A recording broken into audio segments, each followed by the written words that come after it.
अपनी आज की जो क्लास है वो जो क्लास करेंगे, जो पिछली क्लास अपने जो जहाँ से छोड़ी थी वहीं से इसको स्टार्ट करने वाले हैं। पिछली वाली क्लास में अपन चर्चा कर रहे थे अम्ल और क्षार के और लवण के बारे में। तो अम्ल के बारे में जो इसकी विशेषताएं हैं वो मैंने आपको बता दी थी। आज अपन जो पहले करेंगे वो क्षार की विशेषताएं, फिर लवण और फिर अम्ल और क्षार से संबंधित जो अलग अलग सिद्धांत दे रखे हैं उस सिद्धांतों में एक जो सिद्धांत है उसकी आज चर्चा करने वाले हैं। वो सिद्धांत आपका है आर्हेनियस का सिद्धांत। चलिए तो मैं स्टार्ट करता हूं क्षार से।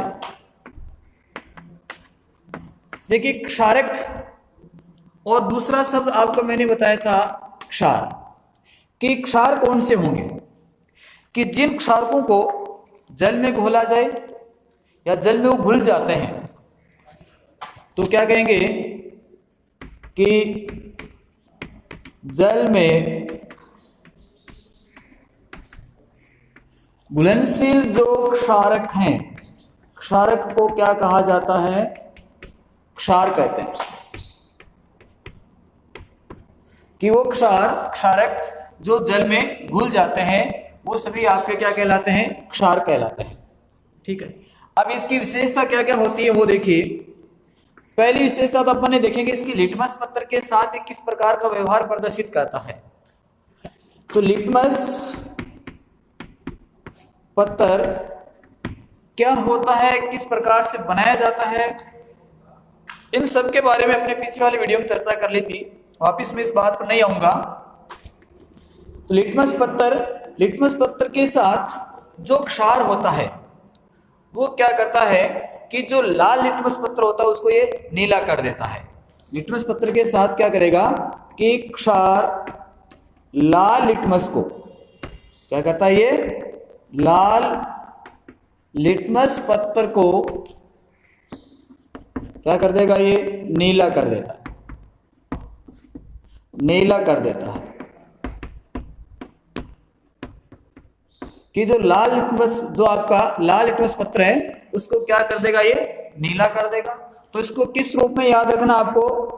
किस रूप में? छलनी। छलनी, छलनी का मतलब यहाँ पर छह का मतलब किससे ले रहे हैं? क्षार से ले रहे हैं। किससे ले रहे हैं? क्षार से। ले का मतलब किससे लेंगे यहाँ पर? लाल। और नी का मतलब क्या है? नीला। कि क्षार वो होते हैं कि जो लाल लिटमस को नीला कर देते हैं। तो छलनी के रूप में इसको याद रखा जा सकता है कि क्षार वो पदार्थ हैं जो लाल लिटमस को क्या कर दें? नीला कर दें। तो इस शब्द को याद रखना। अम्ल के बारे में मैंने क्या कहा था कि वहां पर आपको अनिल शब्द याद रखना है। वहां पर क्या शब्द याद रखना था? अनिल। मतलब अम्ल नीले लिटमस को लाल कर देते हैं। यहाँ पर कौन सा शब्द याद रखना है? छलनी शब्द याद रखना है। कि क्षार जो है, छह का मतलब यहाँ से किससे लें? क्षार से लें। क्षार जो है वो लाल लिटमस को क्या कर देते हैं? नीला कर देते हैं। तो लिटमस पत्र के साथ इसका व्यवहार कैसा होगा कि लाल लिटमस को ये क्या कर देंगे? नीला कर देंगे। पहली विशेषता। दूसरी इनकी विशेषता कि जो क्षार जो होते हैं, क्षार जो होते हैं वो जलीय विलयन में, जलीय विलयन में ये आपके OH आयन मुक्त करते हैं। कौन से आयन छोड़ेंगे? ये OH आयन छोड़ेंगे। आपको अम्ल के बारे में बताया था, अम्ल कौन से आयन छोड़ते हैं? H+ के आयन छोड़ते हैं। उसी प्रकार से जो क्षारों का जलीय विलयन है वो जलीय विलयन में कौन से आयन मुक्त करते हैं? OH- आयन मुक्त करते हैं। ठीक है, इसके यदि अपन एग्जाम्पल देखें तो एग्जाम्पल क्या आ जाएगा? NaOH sodium hydroxide, KOH potassium hydroxide, NH4OH ammonium hydroxide. इसके अलावा CaOH का होल ट्वाइस हो सकता है, कैल्शियम हाइड्रोक्साइड, MgOH का whole twice magnesium hydroxide, AlOH का होल ट्वाइस एल्यूमिनियम हाइड्रोक्साइड। तो ये इसके क्या हो सकते हैं? एग्जाम्पल हो सकते हैं। तथा इनको जल में घोलोगे तो क्या करेंगे? ये OH आयन मुक्त करेंगे, OH- आयन। कौन से आयन मुक्त करेंगे? ये OH- आयन। तो ये सभी क्या कहलाते हैं? आपके क्षार कहलाते हैं। अगली यदि आप इसकी विशेषता देखें तो अपन कह सकते हैं कि जो क्षार हैं उनके जलीय विलयन भी, जलीय जो विलयन है वो क्या होगा, विद्युत का सुचालक होगा, विद्युत का सुचालक होगा। ये भी क्या होंगे, विद्युत के सुचालक होंगे। मतलब कि जैसे आपका क्या है NaOH है, इसका एक वश जलीय विलयन लेते हैं तो ये कौन से आयन बनाएंगे आपके, एक तो Na+ का बनाएगा और OH किसका बनाएगा, माइनस का बनाएगा। तो विपरीत आवेश होने के कारण, या यूं कहें कि आवेश इसमें आयन होने के कारण धनायन का और ऋणायन होने का कारण इसके जो विलयन होते हैं वो भी क्या करते हैं, विद्युत का चालन करते हैं। तो जलीय विलयन क्या करेंगे, विद्युत का चालन करेंगे। अगली विशेषता हम कह सकते हैं कि जो क्षार पदार्थ होते हैं वो क्षार अम्ल के साथ क्रिया करके, क्या कहें कि जो क्षार हैं वो किसके साथ क्रिया करें, अम्ल के साथ क्रिया करें। तो अम्ल के साथ क्रिया करेंगे तो अपने गुणों को खो देंगे। क्षार क्या करते हैं, अपने गुणों को खो देंगे और क्या बना लेते हैं, वो लवण प्लस जल का निर्माण कर लेते हैं, जिसको अपने क्या नाम दिया है, अभिक्रिया को उदासीनीकरण अभिक्रिया। कौन सा नाम दिया इसको, उदासीनीकरण अभिक्रिया इसका नाम दिया था। एग्जाम्पल ले सकते हैं यहाँ पर, जैसे आपका है NaOH सोडियम हाइड्रोक्साइड प्लस आपका अम्ल ले लिया HCl, रिएक्शन करवाएंगे तो क्या बनेगा, एक तो NaCl बनेगा और साथ में क्या बन जाएगा, H2O बन जाएगा। मतलब कि जो क्षार पदार्थ होते हैं उनकी भी अम्ल के साथ रिएक्शन करवाएंगे, अम्ल के साथ रिएक्शन करवाएंगे तो वो भी अपने गुणों को खो देते हैं और खोकर क्या बनाते हैं, लवण और जल का निर्माण करते हैं। चलिए अगली विशेषता कि जो अम्ल होते हैं वो भी धातु के साथ क्रिया करते हैं। इसी प्रकार से जो क्षार पदार्थ हैं ये भी क्या करते हैं, धातु के साथ अपनी अभिक्रियाएं दर्शाते हैं। क्षार पदार्थ क्या करेंगे, किसके साथ क्रिया करते हैं, धातु के साथ क्रिया करते हैं। किसके साथ, धातु के साथ क्रिया करते हैं और क्रिया करके कौन सी गैस बनाते हैं, ये भी H2 गैस बनाते हैं। लिख लेना साथ में कि जो क्षार पदार्थ हैं वो धातु के साथ रिएक्शन करेंगे और रिएक्शन करके कौन सी गैस बनाते हैं, हाइड्रोजन गैस बनाते हैं। जैसे एक एग्जांपल ले सकते हैं कि आपका जो कोई भी धातु पदार्थ है, जैसे Zn है, उस Zn की यदि आप सोडियम हाइड्रोक्साइड के साथ क्रिया करवा दो प्लस NaOH क्रिया करवाएंगे तो यहाँ पर क्या बनेगा, एक तो धातु लवण बनेगा तो और साथ में क्या बनेगी, हाइड्रोजन गैस। तो यहाँ पर इसकी जब क्रिया होगी तो Na2ZnO2 सोडियम जिंकेट प्लस का H2 गैस, इसको क्या कहा जाता है, सोडियम जिंकेट। तो जब धातु की क्षार के साथ रिएक्शन करवाते हैं तो एक तो लवण बन गया साथ में, और साथ में कौन सी गैस बनती है, यहाँ पर हाइड्रोजन गैस बनती है। कौन सी गैस बन रही है, हाइड्रोजन गैस बन रही है। ठीक है, अगली विशेषता अपन कह सकते हैं, ये नंबर 5 हो गई। छठी विशेषता कि ये भी दाहक प्रकृति के होते हैं। इसकी भी प्रकृति कैसी होती है, दाहक प्रकृति होती है। मतलब जिस जगह पर गिरते हैं उसको ये जलाने का कार्य करते हैं, जगह को क्षारित करने का कार्य करते हैं। तो जो क्षारक होते हैं वो भी किस प्रकृति के होंगे, आपके दाहक प्रकृति के होते हैं। क्षार किस प्रकृति के होंगे, दाहक प्रकृति के होंगे। इसके अलावा ये भी आपके कौन से प्रकार से हो सकते हैं, एक प्रबल क्षार हो सकता है और दूसरा कौन सा हो सकता है, दुर्बल क्षार हो सकता है। प्रबल क्षार और दूसरा कौन सा, दुर्बल क्षार।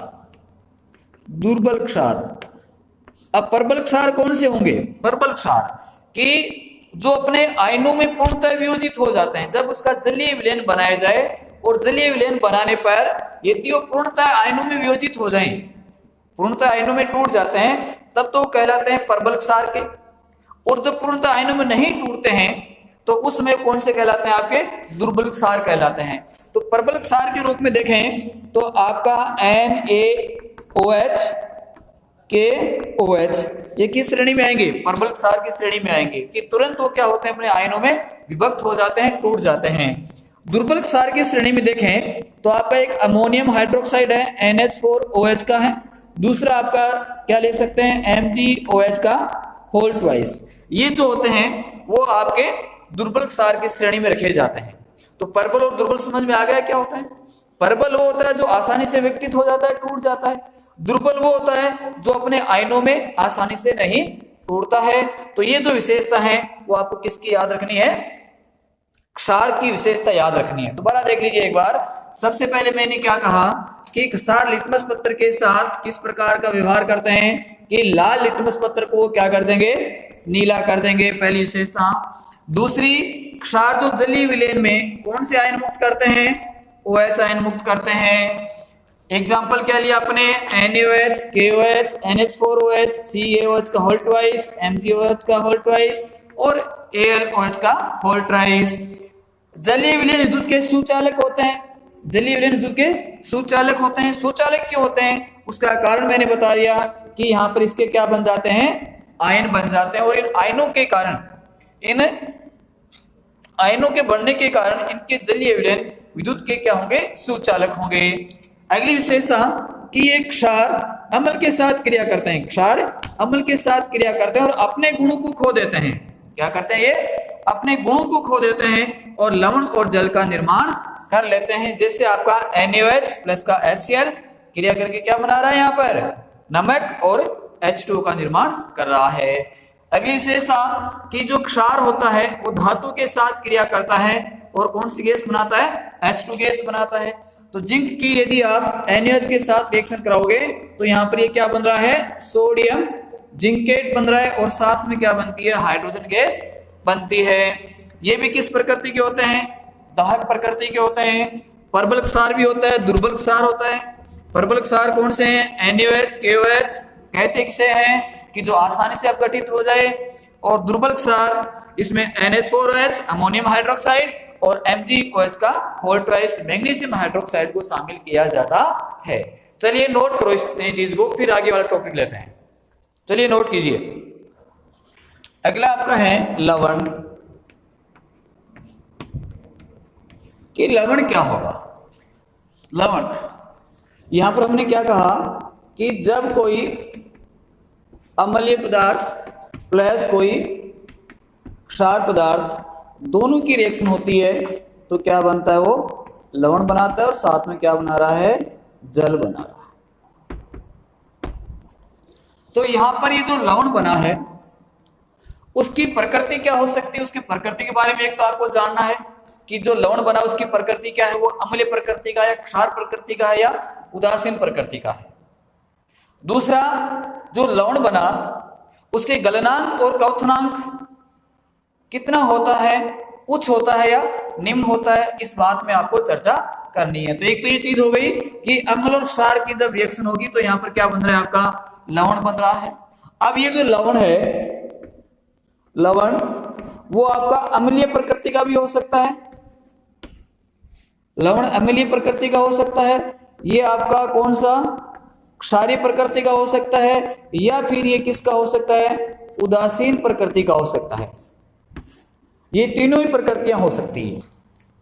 लवण की प्रकृति क्या हो सकती है? अम्लीय प्रकृति हो सकती है, क्षारीय प्रकृति हो सकती है और उदासीन प्रकृति हो सकती है। अब चलिए इस चीज को समझिए कि जब अम्लीय कब होगा और क्षारीय कब होगा। तो अपने यहाँ पर ये पढ़ा है कि अम्ल और क्षार की रिएक्शन से लवण बनता है। तो जैसे यहाँ पर मैंने अम्ल लिया HCl और इस HCl की क्रिया में NH4OH के साथ करवाता हूं। ये भी क्षार है, ये आपका अम्ल है। यहां दोनों की जब रिएक्शन करवाऊंगा, इसका क्या ले रहा हूं? यहां पर जलीय विलयन ले रहा हूं। रिएक्शन कराऊंगा तो एक तो क्या बनेगा? NH4Cl अमोनियम क्लोराइड और प्लस में बनता है H2O। अब देखिए कि ये जो अम्ल आपने लिया इसकी प्रकृति कैसी थी? प्रबल प्रकृति थी। कैसी प्रकृति थी? प्रबल प्रकृति थी। ये जो क्षार लिया ये किस प्रकृति का था? दुर्बल प्रकृति का था। ठीक है, अम्ल है वो प्रबल प्रकृति का था, क्षार आपका दुर्बल प्रकृति का था।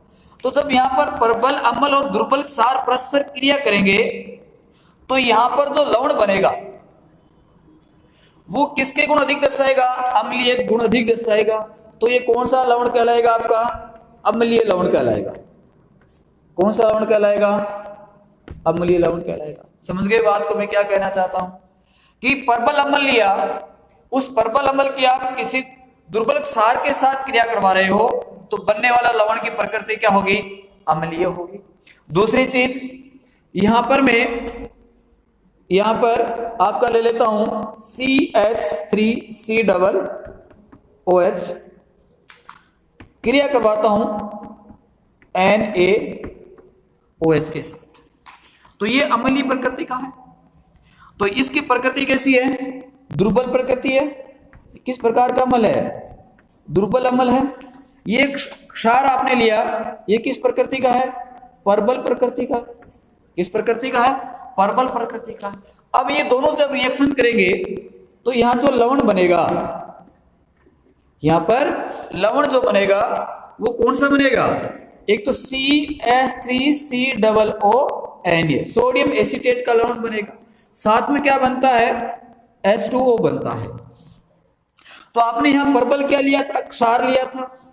तो यहां पर बनने वाला जो लवण है उसकी प्रकृति क्या होगी? क्षारीय होगी। तो लवण किस प्रकार का होगा? यहां पर क्षारीय लवण होगा।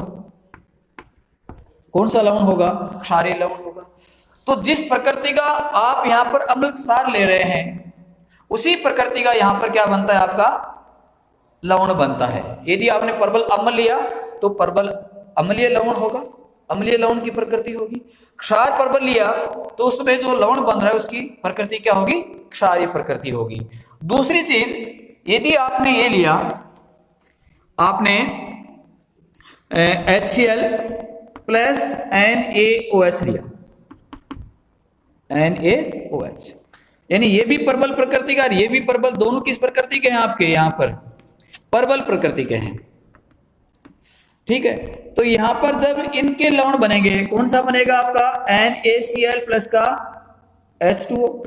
तो उस समय ये जो लवण बनेगा वो किस प्रकृति का हो जाएगा? उदासीन प्रकृति का हो जाएगा, क्योंकि ये भी परबल है, ये भी परबल है, दोनों एक दूसरे गुणों को क्या कर देते हैं? इक्वल कर लेते हैं, खत्म कर लेते हैं। तो लवण कैसा हो जाएगा? उदासीन प्रकृति का हो जाएगा। यदि दोनों ही दुर्बल प्रकृति के आप काम में ले रहे हो तो उससे बनने वाला लवण कैसा हो जाएगा? वो भी उदासीन प्रकृति का हो जाएगा। तो लवण की कितनी श्रेणियां बन गई? यहाँ पर 3 श्रेणियां बन गई, अम्लीय लवण, क्षारीय लवण और उदासीन लवण। 3 कौन सी बन गई? अम्लीय लवण, क्षारीय लवण, उदासीन लवण। अम्लीय लवण कौन सा हो गया? परबल अम्ल जिसमें काम में लेते हैं। क्षारीय लवण कौन सा हो गया? जिसमें जिसमें परबल क्षार काम में लेते हैं। और उदासीन कौन सा हो जाएगा? या तो दोनों परबल अम्ल परबल क्षार ले, या दोनों दुर्बल अम्ल और दुर्बल क्षार ले। ठीक है, चलिए एक पॉइंट हो गया। दूसरा पॉइंट, यहां पर जो भी लवण होंगे उस लवणों के जो गलनांक बिंदु हैं और क्वथनांक बिंदु हैं उनका मान क्या हो जाएगा? बढ़ जाएगा। गलनांक बिंदु और क्वथनांक बिंदु का मान इसमें क्या हो जाएगा? बढ़ जाएगा। अब इसको कैसे समझें? कि मान ले हमारे पास 2 पात्र हैं, इन दोनों पात्रों में आपने समान मात्रा में जल भर रखा है, दोनों में आपने समान मात्रा में जल भर रखा है। ये आपका A है, दूसरा B है। इसमें क्या करते हैं? B वाले पार्ट में कुछ मात्रा में क्या डाल देते हैं? NaCl डाल देते हैं, यानी लवण इसमें डाल देते हैं। NaCl आपने डाल दिया, नमक इसमें डाल, समझो कि नमक इसमें आपने डाल दिया। अब दोनों को एक ही टेम्परेचर पर इसको गर्म किया जाएगा। दोनों को क्या करेंगे? यहां पर गर्म करेंगे। तो एक ही टेम्परेचर पर गर्म करेंगे तो अपन देखेंगे कि ये तो जल्दी वाष्पित हो जाएगा और ये देरी से वाष्पित होगा। क्या कहा मैंने?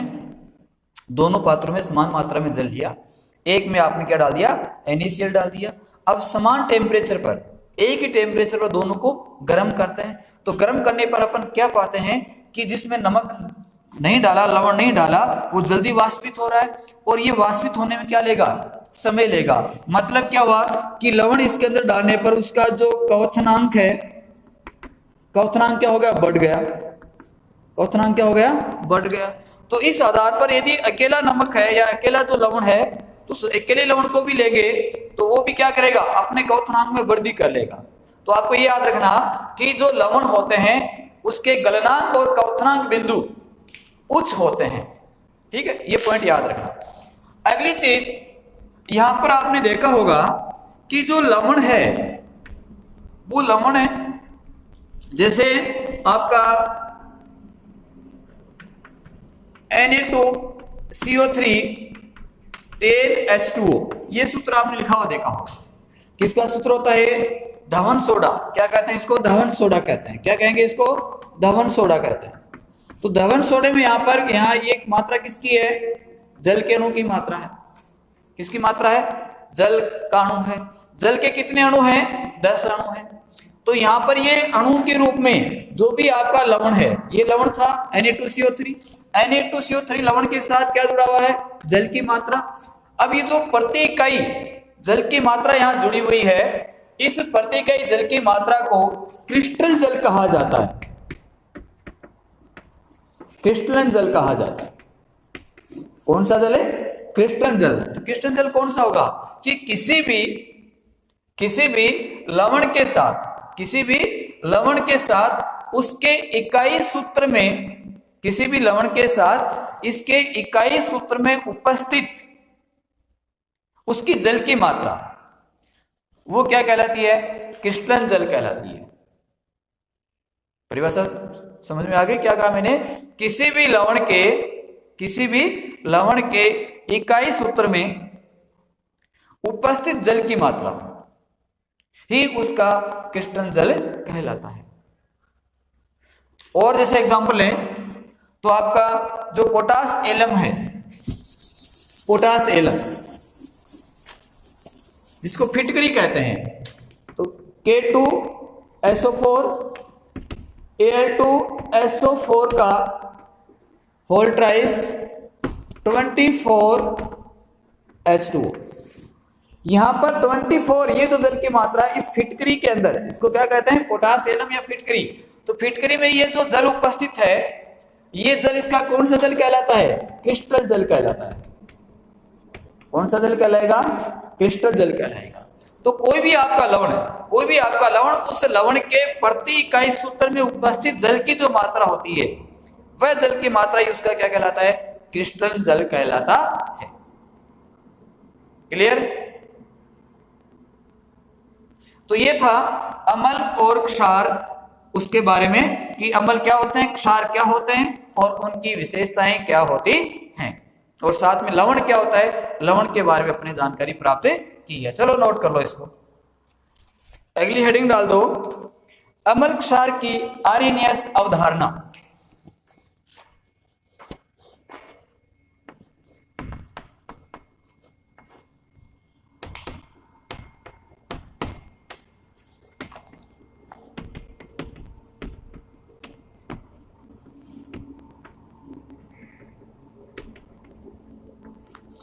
अम्ल क्षार की आर्यनियस अवधारणा की। आर्यनियस जो वैज्ञानिक था वो अम्ल और क्षार के बारे में क्या कहता है?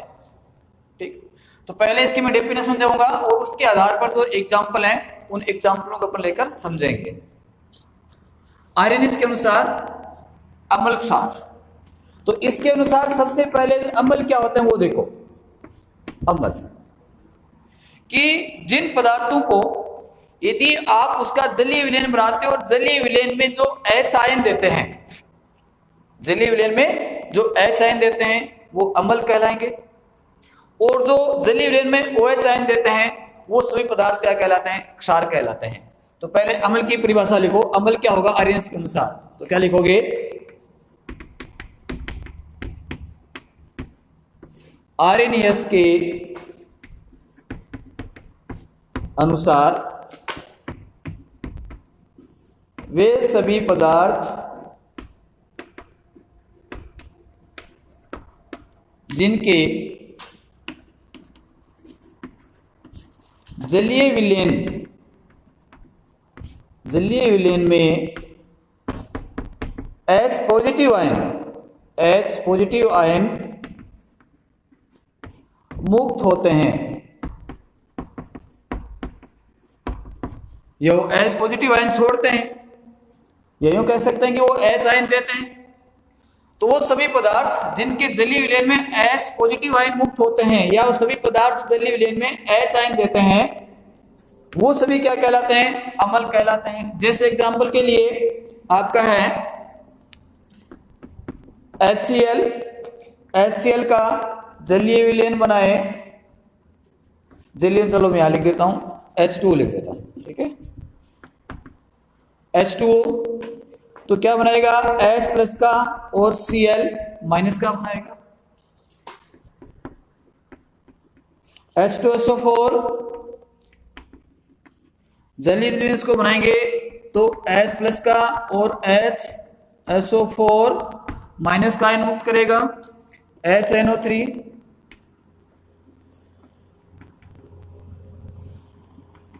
H प्लस NO3 माइनस आयन। इन सभी में आप क्या देख रहे हो कि जलीय विलयन में कौन सा आयन मुक्त कर रहे हैं, यहाँ पर H प्लस आयन मुक्त कर रहे हैं। कि जो H प्लस आयन मुक्त करते हैं वो सभी पदार्थ क्या कहलाते हैं, अम्लीय पदार्थ कहलाते हैं। तो आरएनएस की परिभाषा यही हो गई कि सभी पदार्थ जिनके जलीय विलयन में H आयन मुक्त होते हैं वो सभी क्या कहलाएंगे, आपके अम्लीय पदार्थ कहलाते हैं, ठीक है। अब दूसरा क्षार, क्षार क्या होंगे, तो इसकी परिभाषा क्या हो जाएगी कि आरएनएस के अनुसार क्षार वे पदार्थ हैं, वे पदार्थ हैं जो